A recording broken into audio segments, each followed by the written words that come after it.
Hello everyone. In this lecture, we'll study about the time complexity analysis of Prim's algorithm. Okay. Previous lecture में हमने Prim's algorithm के बारे में पढ़ा और इस एल्गोरिथम को लगाकर हमने एक प्रॉब्लम सॉल्व करा। इस लेक्चर में हम जो एल्गोरिथम है उसकी टाइम कॉम्प्लेक्सिटी निकालने की कोशिश करेंगे। तो मैंने आपके सामने ये पूरी एल्गोरिथम लिख रखी है।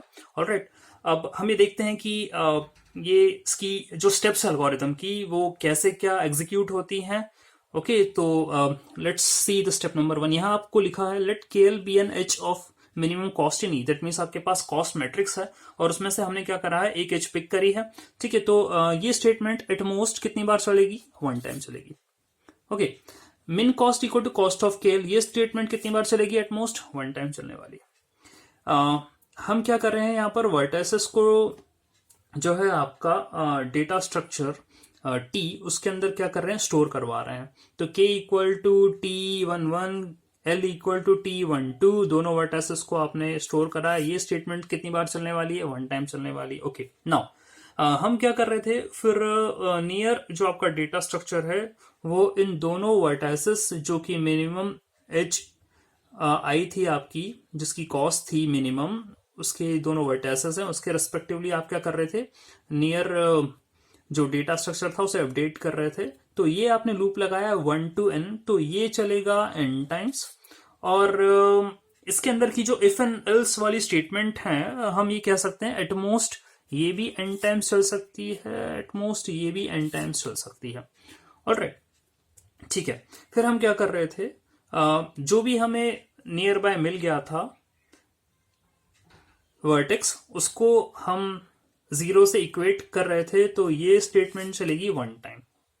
ओके, तो ये जो लूप के अंदर थी स्टेटमेंट्स, ये आपकी चल रही है n times. Apart from the loop ये स्टेटमेंट चल रही है आपकी वन टाइम। ठीक है, ओके। अब हम फिर से लूप चला रहे थे for i equal to two n minus one, और ये जो लूप चलेगा ये चलेगा n minus two times. Why n minus two times क्यों चल रहा है ये, क्योंकि आप एक एज ऑलरेडी निकाल चुके हैं, आपको total edges n minus one निकालनी थी। तो अब रिमेनिंग एजेस कितनी बच गई है, n माइनस टू एजेस है। ठीक है, तो ये लूप चलेगा n माइनस टू टाइम्स। इसके अंदर ये जो आपने स्टेटमेंट लिखी है, for j be an index such that near of j is equal to not equal to zero and cost of j near of j is minimum, क्योंकि ये loop के अंदर है तो ये भी चलेगा आपका n minus two times. Fine, ठीक है। आगे बढ़ते हैं हम अपनी एल्गोरिथम में। आप क्या करने वाले हैं, नेक्स्ट जो एज है आप उसको इंटर करवाने वाले हैं। उसके वर्टाइसेस कुछ इस तरीके से होंगे, Ti1 equal to J, Ti2 equal to near of J. तो ये स्टेटमेंट भी कितनी बार चलने वाली है, n minus two times. Okay, min cost जो है आपको क्या करना है, अपडेट करना है इस लूप के अंदर। तो ये min cost equal to min cost plus cost of J near of J. ठीक है, आप मिन कॉस्ट एक बार पहले निकाल चुके हो, इसमें आप अपडेट कर रहे हो, तो ये भी आपका चलेगा क्योंकि लूप के अंदर है, तो ये भी चलेगा n minus two times. Near of J equal to zero, इसको भी आपको अपडेट करना है, ये चलेगा n माइनस टू टाइम्स। अब आप क्या कर रहे हैं, यहाँ पर एक लूप और लगा रहे हैं। ये लूप आप इसलिए लगा रहे हैं ताकि आपको जो नियर वाला डेटा स्ट्रक्चर है उसे अपडेट करना है। तो ये आपका n1 to n टाइम्स चल रहा है, n minus two times already loop चल रहा है, और ये लूप 1 to n टाइम्स हर एक जो आपका रेस्पेक्टिव लूप है उसके अंदर n टाइम्स चलते जाएगा। तो ये लूप जो है वो चलेगा n into n minus two times. Respectively इसकी भी जो स्टेटमेंट्स हैं वो भी n into n minus two times at most चलेंगी। Okay, fine. And at the last आप मिन कॉस्ट को रिटर्न करने वाले हैं।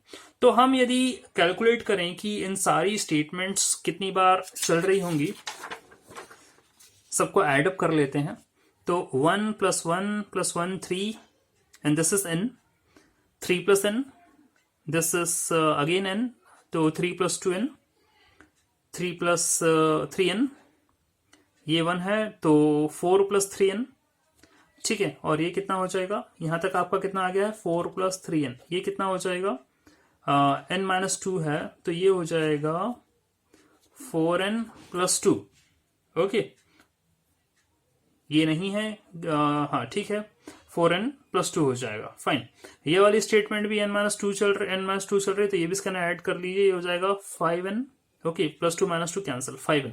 तो अभी तक यहाँ हम 5n तक पहुंच चुके हैं, जो भी स्टेटमेंट्स चल रही हैं। फाइन, अब ये स्टेटमेंट चलेगी n-2, तो 5n में n-2 को ऐड करेंगे, हो जाएगा 6n-2। इसको ऐड करेंगे तो ये हो जाएगा 7n-4। इसको भी ऐड कर देंगे तो ये हो जाएगा 8n-6।